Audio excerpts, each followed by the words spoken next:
Your current objective is shown at the top left of the screen. Walk to the blue marker to complete the current objective. You've been awarded some action points. These are displayed in the top right corner of the screen and count towards your overall experience level for the game. This is one of the many types of route tasks to be discovered. Keep an eye out for many more types and styles of route tasks, which can involve placing, collecting, or fixing a variety of things. Head into the main building, and you'll continue your induction there.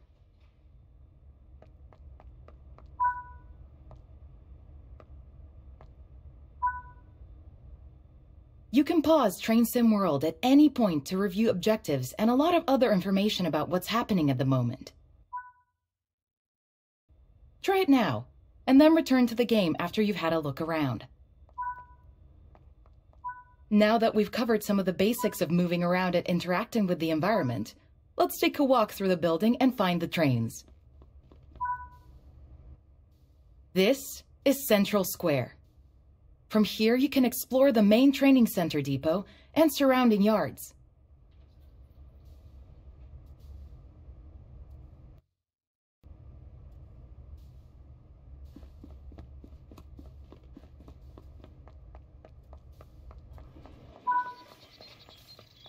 Your journey operating trains is just getting started here in the training center.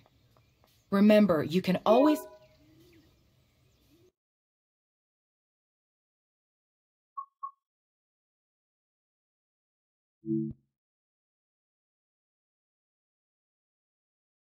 This module will cover the on-screen overlay, known as the heads-up display or HUD, that is shown when you are in control of a train. Climb up the ladder into the locomotive and then sit in the seat.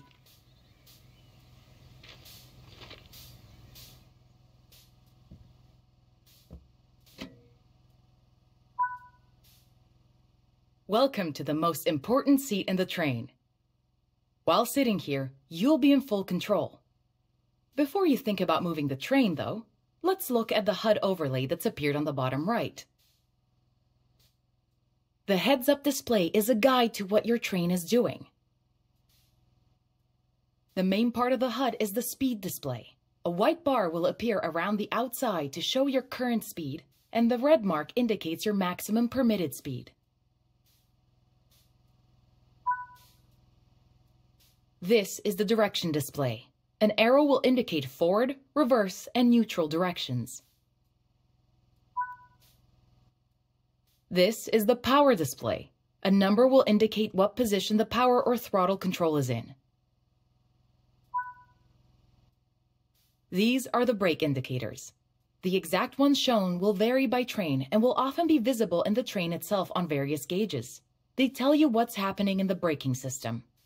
The most important one is the BC or brake cylinder. If that's reading 0, then your brakes are released. Anything else, and brakes are applied and you won't be able to move. Every train can have small variations in the HUD unique to the way it works, but they will mostly look the same. As you learn to control new trains, study the HUD and learn how it helps you operate it. If you want to see this again, you can rerun this training module at any time.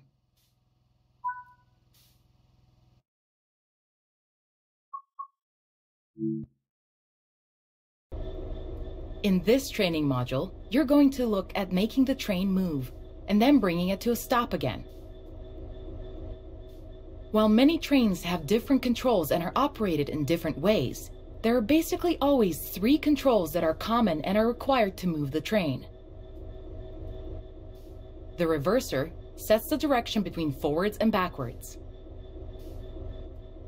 The brakes are used to slow or stop the train.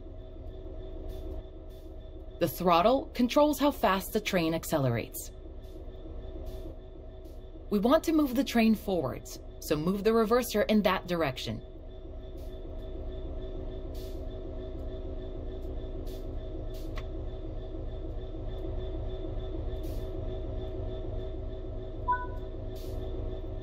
Keep the brake control in release until you can see the brake pipe control needles are reading 5 bar, pointing upwards. This will release the brakes fully.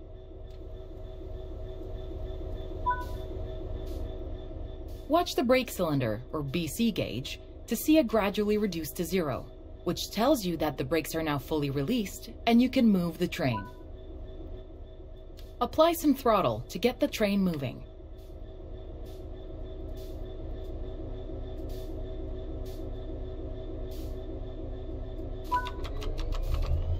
As you apply power, notice the amp bar rising. This is the amount of power being fed into the traction motors.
Now that you've reached your target speed, you can move the throttle control back to 0. The train will then coast on level ground, and the train will only slow down very gradually.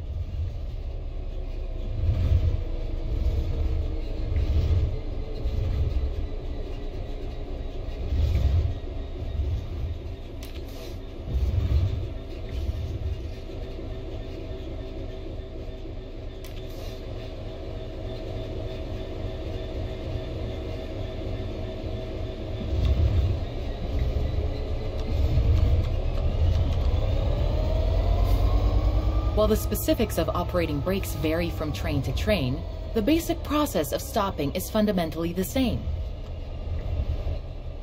Bring this train to a complete stop by holding the brake control in the apply state until you see the brake pipe control needle in the center of your cab desk showing about 4 bar. The amount of braking you'll need to apply also varies depending on whether you're going uphill or downhill, and how heavy your train is.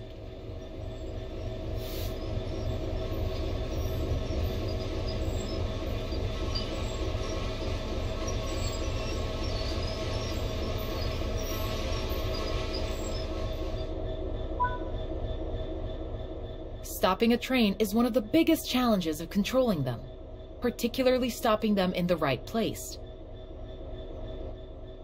That concludes this module. Restart the module to learn the steps again, or move on to the next module.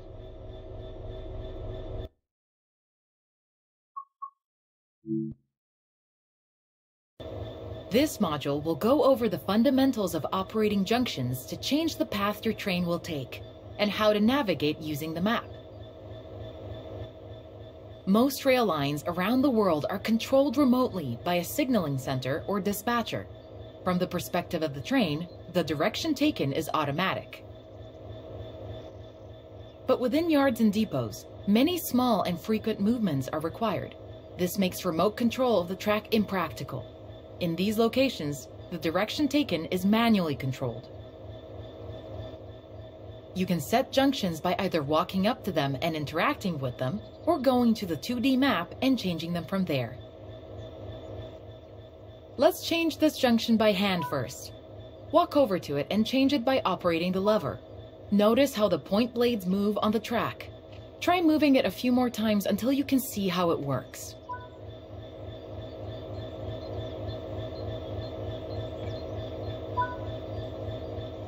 Let's head over to the train, and then we can look at the map.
Let's get the train moving and see it all working. If you can't remember how to make the train start and stop, there is a training module you can rerun to remind yourself. Keep the brake control and release until you can see the brake pipe control needles are reading 5 bar, pointing upwards. This will release the brakes fully. Watch the brake cylinder, or BC gauge, to see it gradually reduce to 0, which tells you that the brakes are now fully released and you can move the train. Apply some throttle to get the train moving.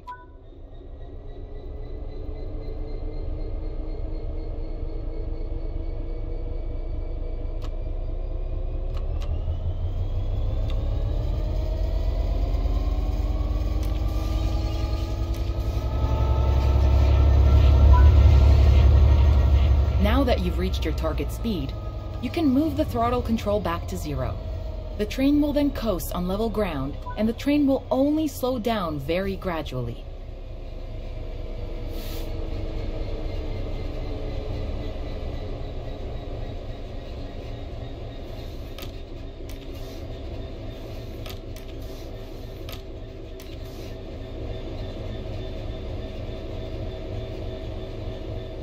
Bring this train to a complete stop by holding the brake control in the apply state until you see the brake pipe control needle in the center of your cab desk showing about 4 bar.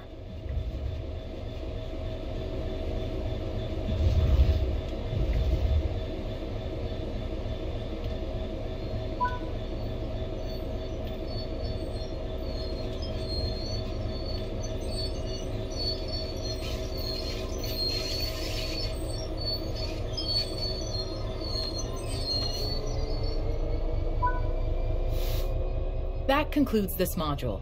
All the junctions in the training center are manual, so you can go anywhere you wish using the map and by changing junctions manually. If you want to practice, go to Explore on Foot in the training center.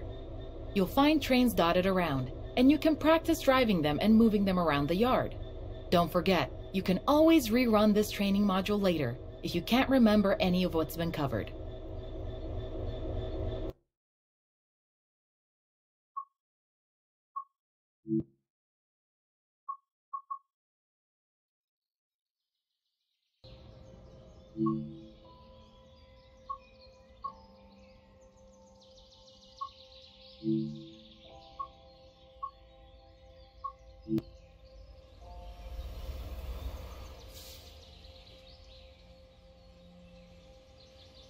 You'll be learning how to drive an LMS Stania Class 8F steam locomotive in BR black livery.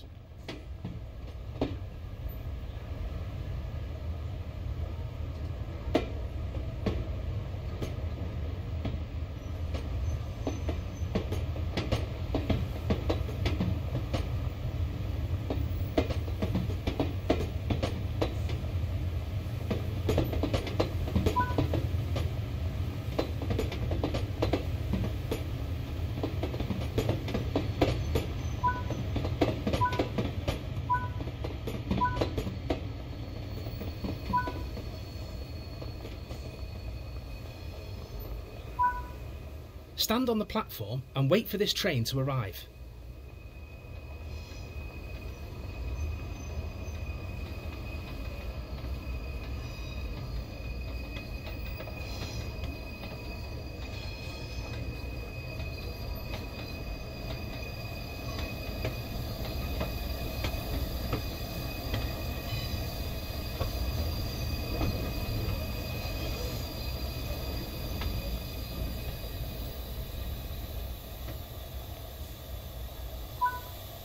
Today, you'll be taking over this freight service bound for Ditton. This class of locomotive was built between 1935 and 1946 and was designed as a freight version of the highly successful Black 5 locomotive.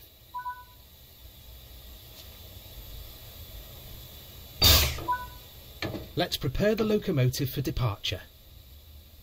The reverser determines the direction of travel and how much power to apply. Move the reverser into the full forward position. This ensures that you will get the maximum power to get the train moving. As you pick up speed, you will need to move it. This locomotive has two types of brakes, steam and vacuum. Steam brakes will apply on just the locomotive. Vacuum brakes will apply to the rest of the train, so long as it is equipped with vacuum brakes.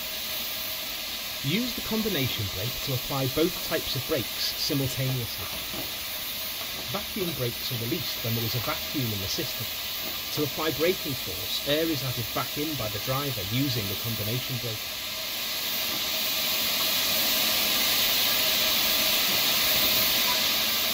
To create a vacuum, you should use the ejectors.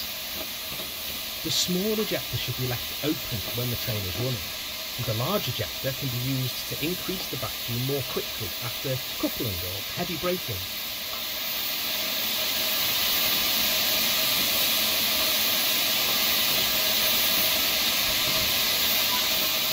Open the cylinder caps to remove any water from cylinders after it has been left standing.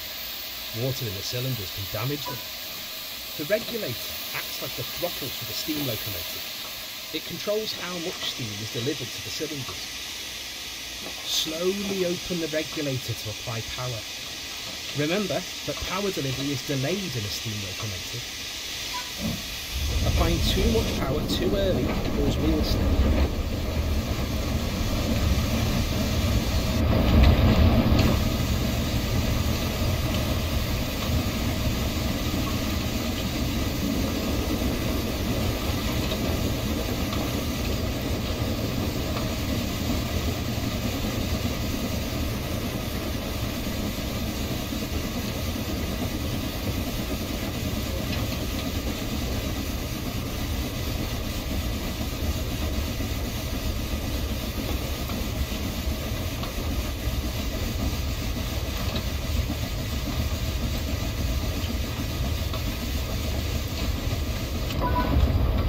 Started to pick up speed.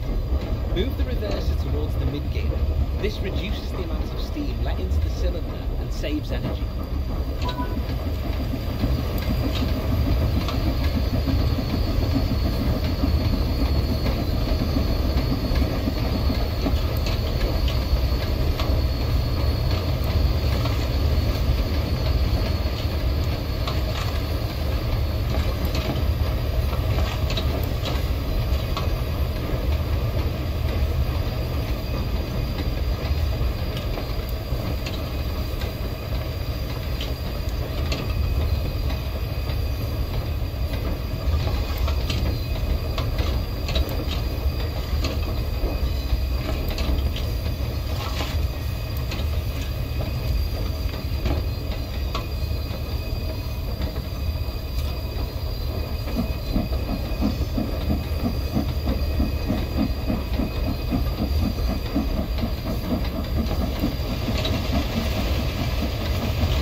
Approaching the next stop, prepare the train to halt. Close the regulator.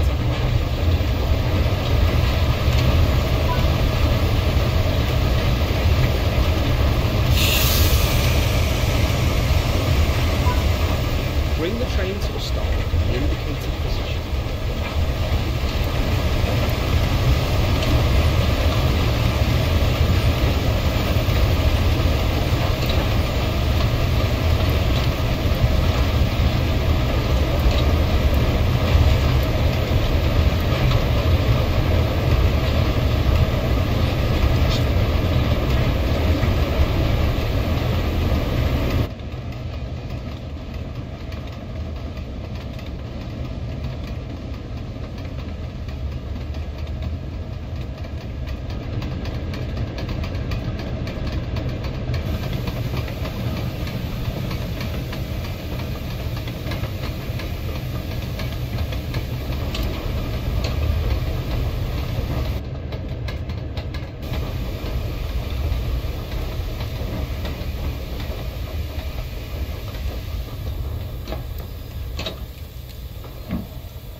concludes this training module.